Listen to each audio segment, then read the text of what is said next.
ಸತ್ತು ಡ್ರಿಂಕ್ ಅಂತ.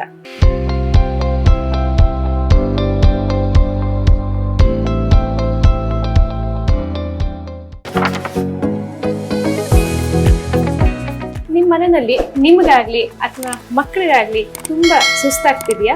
ಅವರು ಪದೇ ಪದೇ ಕಾಲ್ ನೋವು ಅಂತ ಏನಾನ ಕಂಪ್ಲೇಂಟ್ ಮಾಡ್ತಾ ಇದ್ದಾರಾ? ಇಲ್ಲ ತಲೆ ಸುತ್ತ ಬರ್ತಿರೋಂಥದ್ದು, ಮೈ ಕೈ ಎಲ್ಲ ಹಿಡ್ಕೊಳ್ಳೋ ಅಂಥದ್ದು ಏನಾದ್ರೂ ಆಗ್ತಾ ಇದೆಯಾ? ಸೊ ಆ ತರ ಏನೇ ಆಗ್ತಿದ್ರು ಕೂಡ ಈಗ ತೋರಿಸುವಂತ ಸಿಂಪಲ್ ರೆಸಿಪಿನ ನೀವು ತಗೋಬಹುದು. ನಿಮ್ಮ ಮನೇಲಿರುವಂತ ಮಕ್ಕಳಿಗೆ, ದೊಡ್ಡವ್ರಿಗೆ, ಏಜ್ ಆದವ್ರಿಗೆ ಪ್ರತಿಯೊಬ್ಬರಿಗೂ ನೀವು ಅದನ್ನ ಕೊಡ್ಬೋದು. ಇದೆಷ್ಟು ಸುಲಭ ಅಂದ್ರೆ 11 ಗಂಟೆ ಹಂಗೆ ನೀವು ಮಾಡ್ಕೊಡ್ಬೋದು. ಇಲ್ಲ ಬೆಳಗ್ಗೆ ನೀವು ಕೆಲ್ಸಕ್ಕೆ ಹೋಗೋರಾದ್ರೆ ರೆಡಿ ಮಾಡಿಟ್ಟು ಹೋಗ್ಬೋದು. ಖಂಡಿತ ಹಾಳಾಗಲ್ಲ. ನೀರೇ ಕುಡಿಯಲ್ಲ ಅನ್ನೋ ಕಂಪ್ಲೇಂಟ್ ಗಿಂತ ಇದು ಮಾಡಿಟ್ಟಾಗ ಅದ್ ನೀರ್ ಕುಡಿದಷ್ಟೇ ಇದು ಕೂಡ ತುಂಬಾನೇ ಸಹಾಯ ಆಗುತ್ತೆ. ಸಂಜೆ ಮಕ್ಕಳಿಗೆ ಬಿಸ್ಕೆಟ್, ಬ್ರೆಡ್, ಹಾಲ್ ಜೊತೆ ಎಲ್ಲ ತಿನ್ಸೋ ಬದ್ಲು ಈ ಜ್ಯೂಸನ್ನ ಕೊಡಿ. ಅದು ಕೂಡ ಅವ್ರಿಗೆ ಕಾಲ್ ನೋವಾಗ್ಲಿ ಕಡಿಮೆ ಆಗೋದಕ್ಕೂ ಸಹಾಯ ಆಗುತ್ತೆ. ಅದ್ರ ಜೊತೆಗೆ ಸುಸ್ತು, ತಲೆ ಸುತ್ತು ಎಲ್ಲದನ್ನು ಕೂಡ ನಿವಾರಣೆ ಮಾಡುತ್ತೆ. ಸೊ ಇದ್ಯಾವುದು ಅಂತಂದ್ರೆ ಈ ಸತ್ತು ಡ್ರಿಂಕ್ ಅಂತ.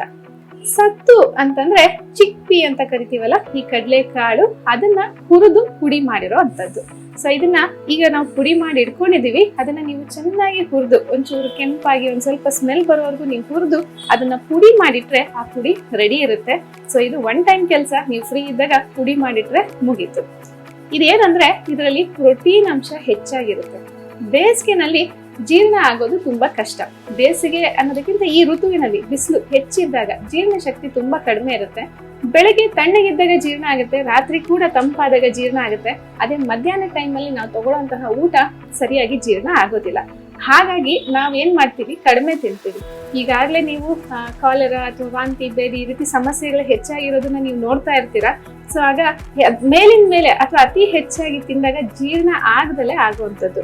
ಸೊ ಸುಲಭವಾಗಿ ಜೀರ್ಣ ಆಗುವಂತ ಈ ರೀತಿ ಸುಲಭವಾದ ಪ್ರೋಟೀನ್, ಹೆಲ್ದಿ ಪ್ರೋಟೀನ್ ಅನ್ನ ತಗೊಳ್ಳೋದ್ರಿಂದ ನಮ್ಮ ದೇಹಕ್ಕೆ ಪ್ರೋಟೀನ್ ಸಿಗೋದ್ರ ಜೊತೆಗೆ ನಮ್ಮ ದೇಹಕ್ಕೆ ಶಕ್ತಿನೂ ಸಿಗುತ್ತೆ. ಹಾಗೆ ನಿಶಕ್ತಿಯಿಂದ, ತಲೆ ಸುತ್ತಿಂದ ದೂರ ಮಾಡಕ್ಕೂ ಸುಲಭ ಆಗುತ್ತೆ. ಸತ್ತು ಪಾನೀಯ ಬೇಕಾಗಿರುವ ಸಾಮಗ್ರಿಗಳು: ಸತ್ತು ಪೌಡರ್, ಕಲ್ಲು ಸಕ್ಕರೆ ಪುಡಿ, ಜೀರಿಗೆ ಪುಡಿ, ನಿಂಬೆ ಹಣ್ಣು, ಸೈಂಧವ ಉಪ್ಪು. ಮಾಡೋದು ತುಂಬಾ ಸುಲಭ. ನಾ ಹೇಳ್ದೆ ಈ ಪುಡಿ ಮಾಡಿ ಇಟ್ಕೊಂಡ್ರೆ ಆಯ್ತು ಅಂತ.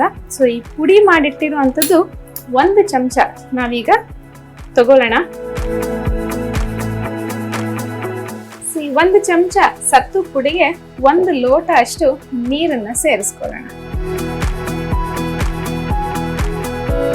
ಇದನ್ನ ಗಡ್ಡೆ ಅಥವಾ ಗರಣೆ ಕಟ್ಟದಲ್ಲೇ ಇರೋ ಹಾಗೆ ನೀಟಾಗಿ ಇದನ್ನ ಮಿಕ್ಸ್ ಮಾಡ್ಕೊಳ್ಳೋಣ. ಇದಕ್ಕೆ ಸೈಂಧವ ಉಪ್ಪು 2 ಚಿಟಿಕೆ ಅಷ್ಟು ಸೈಂಧವ ಉಪ್ಪು, ಅಷ್ಟೇ ಜೀರಿಗೆ ಪುಡಿ. ಈ ಜೀರಿಗೆನ ಕೂಡ ಅಷ್ಟೇ ಹುರಿದು ಪುಡಿ ಮಾಡಿಟ್ಟಿರುವಂಥದ್ದು ಜೀರಿಗೆ ಪುಡಿ. ಮತ್ತೆ ಸಿಹಿಗೆ ಕಲ್ಲು ಸಕ್ಕರೆ.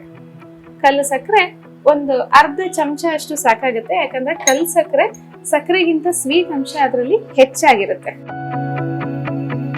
ಸೊ ಇದನ್ನ ಪೂರ್ತಿಯಾಗಿ ಕಲ್ಲು ಸಕ್ಕರೆ ಕರಗೋವರೆಗೂ ನಾವಿದನ್ನ ತಿರುಗಿಸ್ಕೊಳ್ಳೋಣ. ಕಲ್ ಸಕ್ಕರೆನೂ ಅಷ್ಟೇ ನೀವು ತಂದು ಮನೆಯಲ್ಲಿ ಪುಡಿ ಮಾಡಿ ಇಟ್ಕೊಂಡ್ರೆ ಅದು ಕೂಡ ನಿಮ್ಗೆ ಸುಲಭವಾಗಿ ಅದು ಕರಗೋದು ಸುಲಭ ಆಗುತ್ತೆ. ಈಗ ಈ ತಯಾರಾಗಿರೋಂಥದಕ್ಕೆ ನಿಂಬೆ ಹಣ್ಣಿನ ರಸ 2 ಚಮಚ ಅಷ್ಟು ನಿಂಬೆ ಹಣ್ಣಿನ ರಸನ ಸೇರಿಸ್ಕೊಳ್ಳೋಣ. ಸತ್ತು ಪೌಡರ್ ನೀವು ಮನೆಯಲ್ಲಿ ರೆಡಿ ಇಟ್ಟು ಕಲ್ ಸಕ್ಕರೆ ಪುಡಿ, ಜೀರಿಗೆ ಪುಡಿ ರೆಡಿ ಇದ್ರೆ ಇದು ಮಾಡೋದಕ್ಕೆ 5 ನಿಮಿಷ ಸಾಕು. ನೀವು ಕೆಲ್ಸಕ್ಕೆ ಹೋಗೋರಾದ್ರೂ ಅಷ್ಟೇ, ಮನೇಲಿ ಎಷ್ಟು ಜನ ಇದ್ದಾರೆ ದೊಡ್ಡ ಪಾತ್ರೆ ತುಂಬಾ ನೀವು ಮಾಡಿ ಇಟ್ಬಿಟ್ರೆ ಅದನ್ನ ಅವರು ಆರಾಮಾಗಿ 11 ಗಂಟೆ ಹಂಗೋ ಇಲ್ಲ ಸಂಜೆ 4 ಗಂಟೆ ಹಂಗೋ ಅವರು ಕುಡಿಬಹುದು. ಬಿಸಿಲಿನ ತಾಪ ಹೆಚ್ಚಿದ್ದಾಗ ದಯವಿಟ್ಟು ಕಾಫಿ ಟೀ ಅಂತ ಹೋಗ್ಬೇಡಿ. ಹೆಚ್ಚಾಗಿ ಹೋಗ್ದಲೆ ಈ ರೀತಿಯಾದಂತಹ ಪಾನೀಯಗಳಿಗೆ ಹೋದಾಗ ನಿಮ್ಗೆ ಪ್ರೋಟೀನ್ ಅಂಶನೂ ಸಿಗುತ್ತೆ, ಹಾಗೆ ಡಿಹೈಡ್ರೇಷನ್ ಸರಿ ಮಾಡುತ್ತೆ. ನಿಮಗಿರುವಂತಹ ನೋವುಗಳಿರ್ಬೋದು, ತಲೆ ಸುತ್ತಿರ್ಬೋದು, ನಿಶಕ್ತಿ ಇರ್ಬೋದು, ಪ್ರತಿಯೊಂದನ್ನು ಸರಿ ಮಾಡ್ತಾ ಹೋಗುತ್ತೆ.